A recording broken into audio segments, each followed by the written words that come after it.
Welcome back, everyone. This afternoon we'll have two sessions, one on the role of media and bullying prevention, and the other on the intersection of social science, the law, and bullying and peer victimization. The first one on media and bullying prevention will be moderated by Megan Moreno.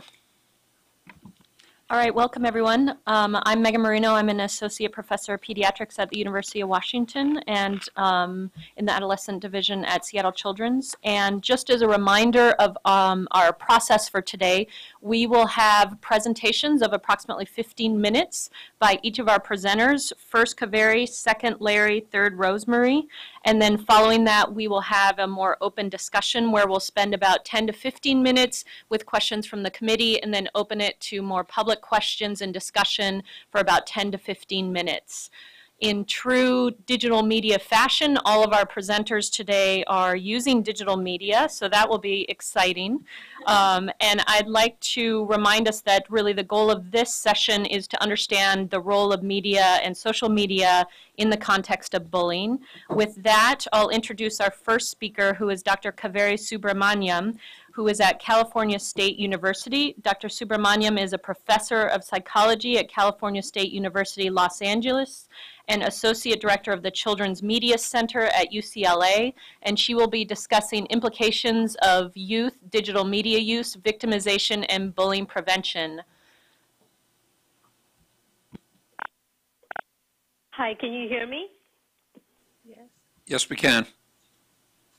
Okay, perfect. All right, thank you so much. I'm delighted to talk today about the implications of youth digital media use for victimization and bullying prevention. Before I start, I just want to apologize in advance. I'm recovering from a pretty bad cold, so I hope, so I'm sorry if I have a coughing attack or something, but hopefully not. Okay. How do I fast forward? Okay. So I want to start by providing just a little bit of context about youth media use. Media have always played an important role in young children's development, but I think we're seeing a bit of a seismic shift with new media as well as new forms of technology. Children are adopting them at younger and younger ages, and we are calling them digital natives, because they almost have no sense of life without these new tools. They're spending a fair amount of time online as well as with their smart devices. And just a warning, all of these numbers are from different studies, so they don't necessarily add up, but they do give you a sense of the scope of time spent. They're spending between 7 and 10 hours a day using entertainment media. This includes television, computers, computer games, everything.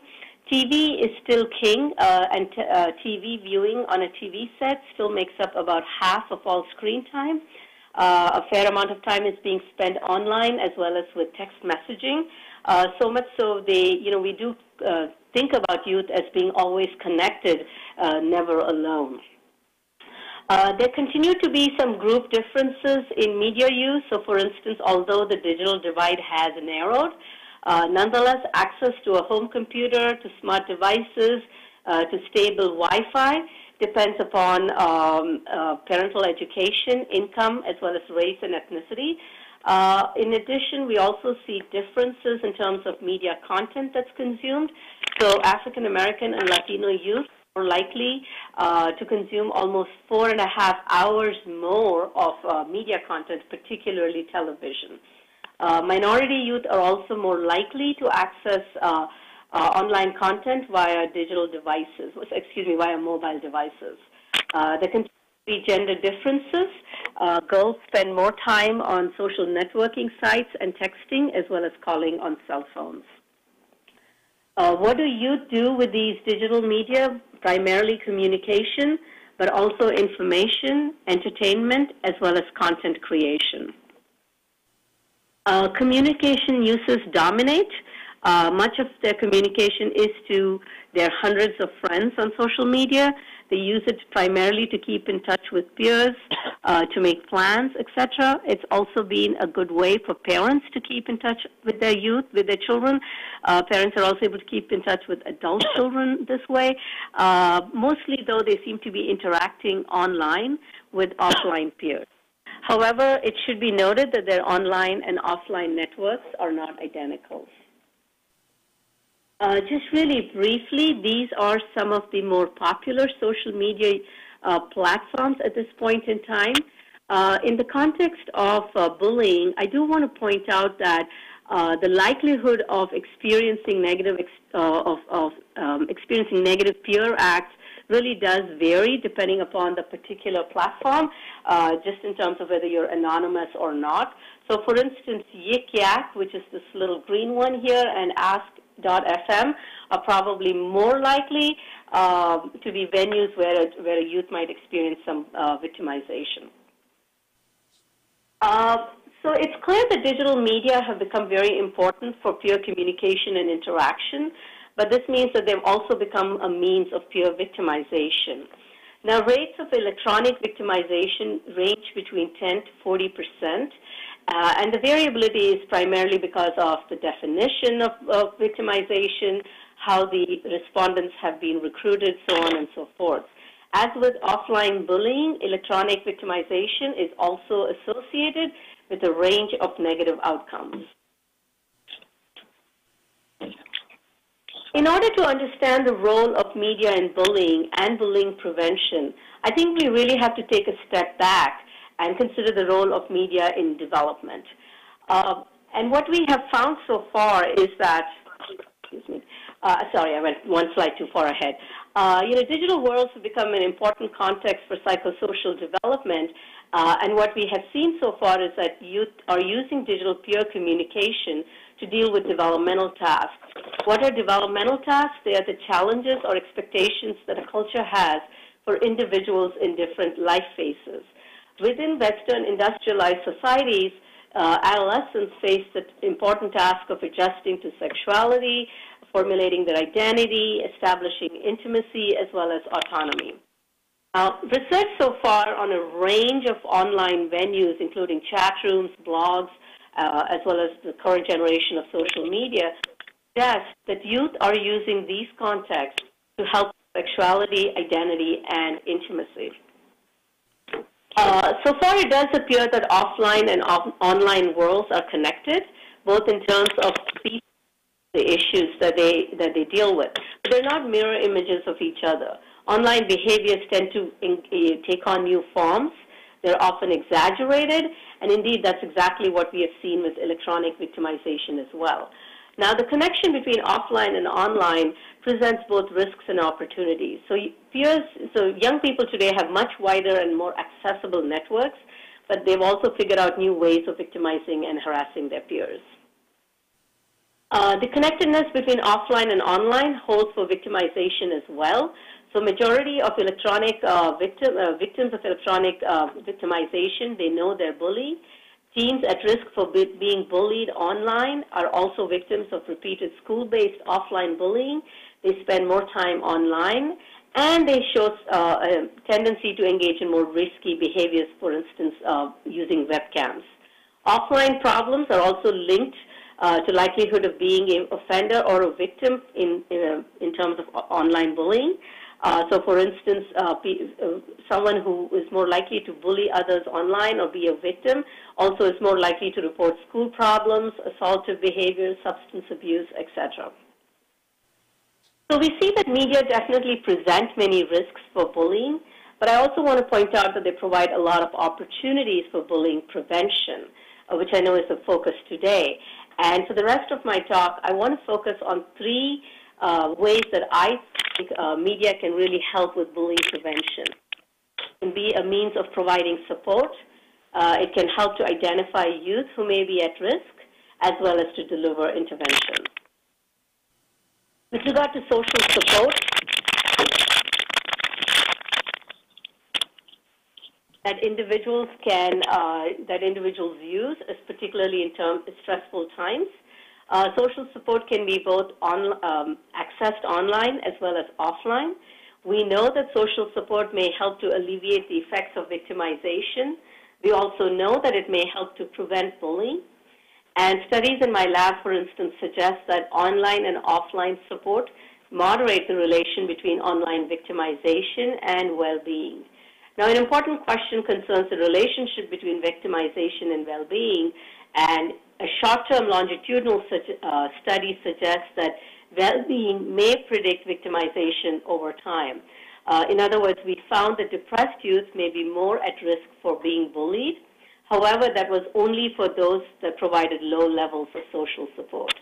So clearly, social support is, and it has to be an important piece. And so social support targeted to at-risk youth may help with bullying prevention. Now, social support historically has come from offline friends and families.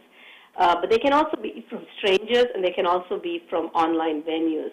So, for instance, we know that social support from bulletin boards is widely accessed. Social support from online support groups have been studied. We also have always had crisis lines, for instance, on the telephone, and more recently, digital means, for instance, on Trevor Space. But we also have to be open, I think, to more new avenues of peer support, and one is stranger interactions. We have a tendency of really being skeptical of stranger interactions, but I think at times it can be helpful. So there was one experimental study where teens experienced social exclusion, and then after that they either engaged in solitary gameplay or they instant messaged an unknown peer. And what they found was that instant messaging an unknown peer resulted in greater alleviation of negative affect compared to playing a solitary game. So not all stranger interaction is necessarily bad. Another way that media can really help with bullying prevention is to help with identifying at-risk youth. So, for instance, content of new media is, one of the things with digital content these days is that so much of it is publicly available, and it's text-based, so it makes it really easy to search. It makes it very searchable using algorithms. And what we have found so far is that this public content can actually serve as a window of sorts into adolescents' lives. Now, displayed references on social media may similarly be useful, and I know Megan Moreno has done some work showing that references to depression symptoms on social media has been found to be associated with self-reported depression symptoms. Another study used model of Twitter feeds to predict depression in Twitter feeds 1 year later. And I know closer to home, a teen in Virginia has created a bullying heat map which tracks daily tweets using the terms bully or bullying to track areas across the country which may be hotspots of bullying. So I think this is definitely an avenue showing a lot of promise, but I think more work needs to be done to move from a more community-based identification to a more individual level. So in other words, you have all of this content online, but how do you then get back to the individual who may be at risk?